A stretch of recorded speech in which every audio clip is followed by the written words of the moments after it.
Asambleísta Miguel Moreta. Gracias, presidenta. Colegas asambleístas, les ruego que autorice que por tecnología nos ayuden con la presentación de una diapositiva que encarezco se mantenga mientras intervengo. Dice, cuando advierta que para producir necesita obtener autorización de quienes no producen nada, cuando compruebe que el dinero fluye hacia quienes trafican no bienes sino favores, cuando perciba que muchos se hacen ricos por el soborno y por influencias más que por el trabajo, y que las leyes no lo protegen contra ellos, sino por el contrario, son ellos los que están protegidos contra usted.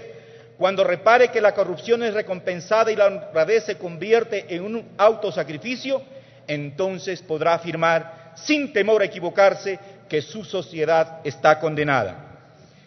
Señora Presidenta y colegas asambleístas, yo he escuchado con mucha recurrencia a muchos miembros de la comisión, inclusive el oficialismo, decir que reconocen que 8 de cada 10 empleos se generan en el sector privado.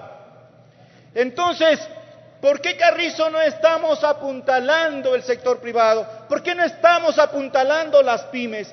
Si se sabe, por ejemplo, que en Taiwán el 98% de la economía de Taiwán tiene su motor, su dínamo activador en las pequeñas empresas, en aquellas que tienen de 1 a 10 trabajadores. ¿Cuáles son los resultados de administración de la gestión pública? Los panzazos de Tame, por ejemplo, que reporta la última revista Vistazo, 58 millones de pérdidas en 2 años.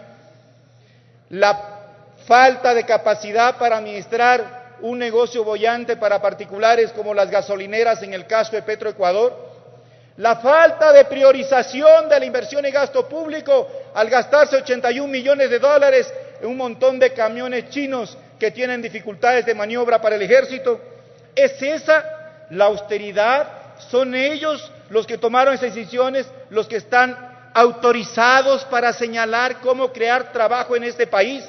Me parece que estamos absolutamente equivocados. Si queremos sacar al Ecuador del marasmo endémico en el que se encuentra, hay que ir hacia un gran diálogo nacional, donde primero acordemos una tregua, no más insultos, no más descalificaciones. Ya estamos en la inmunda y hay que ayudar a los ecuatorianos a salir de ella. Cuando se dice aquí, por ejemplo, en el artículo 1, que se excluyen de las pasantías los organismos públicos y semipúblicos, y digo yo, ¿no será que los auditores, los contadores, los administradores pueden hacer sus pasantías? ¿Por qué procuramos implementar la ley del embudo en cada proyecto de ley? Lo ancho para el Estado, donde no tiene que pagar compensaciones, ni sueldos, ni bonificaciones, y lo angosto para la gente que trabaja, lo angosto para la gente que produce, lo angosto para la gente que genera trabajo, que genera producción, divisas para este país. Entonces ahí existe una discriminación. Los artesanos hace rato, doña Carmen Castro, presidenta de la Junta de Defensa del Artesano en Santo Domingo, decía, doctor, hace rato nos tienen demolida la economía los artesanos, porque resulta que ahora si viene un pasante tenemos que pagarle salario básico, más aportaciones, etcétera cosas, pero resulta que tenemos que hacernos cargo de las pérdidas cuando, por ejemplo, en una sastrería dañan el corte de tela.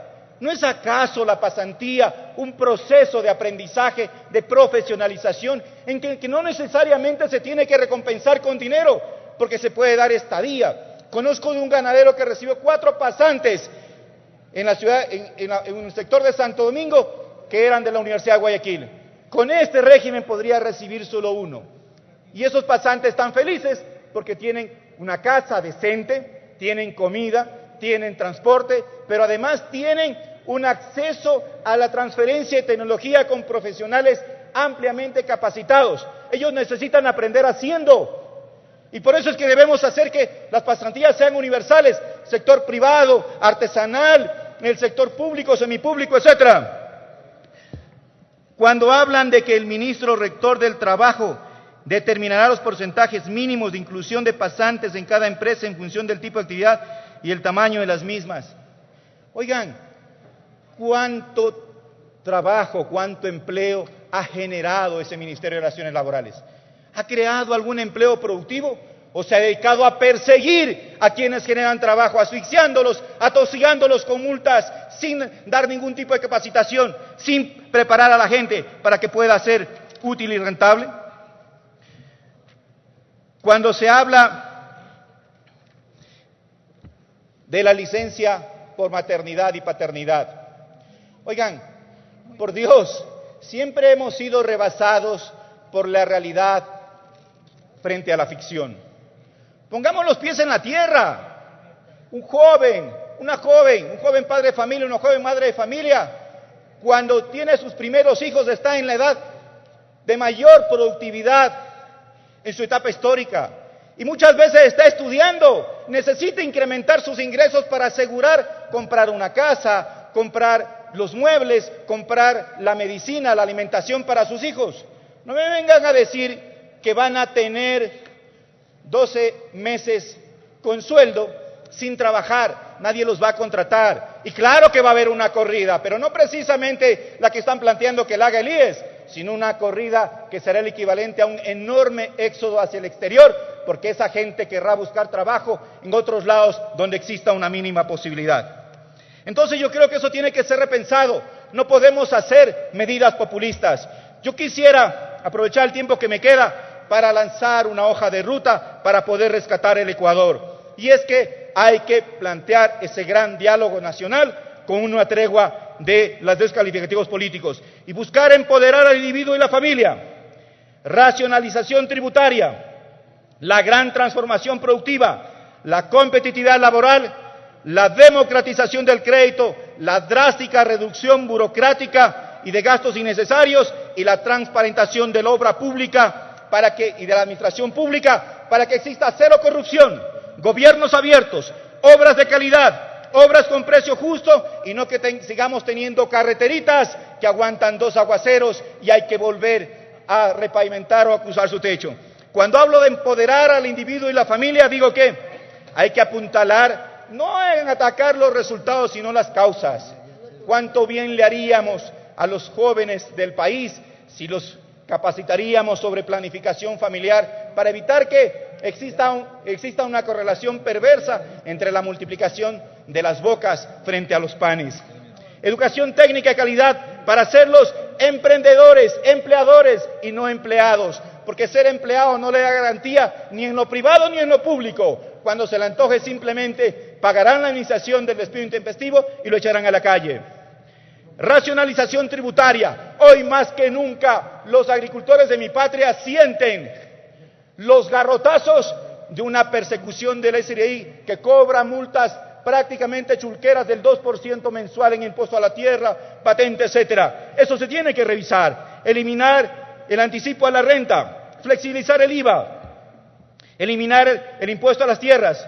Cuando hablamos de gran transformación productiva, debería privilegiarse la transferencia tecnológica, la creación de la Corporación de Fomento de Exportaciones Agropecuarias, hacer de las actividades del campo un negocio rural inclusivo, hacer parques industriales. Ustedes admiran a Corea del Sur, un país del tamaño territorial equivalente a las provincias de Pichincha y Santo Domingo, y tiene más de 5.000 parques industriales. ¿Nosotros cuántos tenemos? He ahí la diferencia. En la competitividad laboral, hay que retomar el contrato a plazo fijo, hay que valorar la posibilidad de contratar por horas.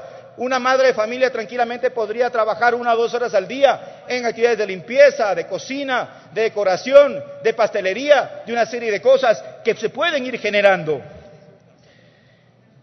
La democratización del crédito. Ustedes quieren reactivar el aparato productivo y el empleo y resulta que la Junta Bancaria de ustedes tiene adoptada una resolución en la que a todo usuario de la banca que tenga ventas menores a $100,000 mensuales, para hacer un crédito tiene que acogerse a la tasa de microcrédito, 22, 25, 28% anual. Yo les pregunto, ¿qué negocio de agricultura honrado? Porque si siembran marihuana a lo mejor sea rentable. ¿Qué negocio de agricultura honrado, de ganadería, de artesanía, sí, puede dar esa rentabilidad? Ustedes están convirtiendo a los agricultores de mi país en esclavos de la banca y sin embargo quieren satanizarnos. Hay que apoyarlo con transferencia de tecnología al productor. Hay que buscarle mercado, precio justo. Y hay que ir hacia una drástica reducción de la nómina y de esas inversiones superfluas, suntuarias. que no benefician en nada a quienes producen, a quienes trabajan y a quienes generan empleo.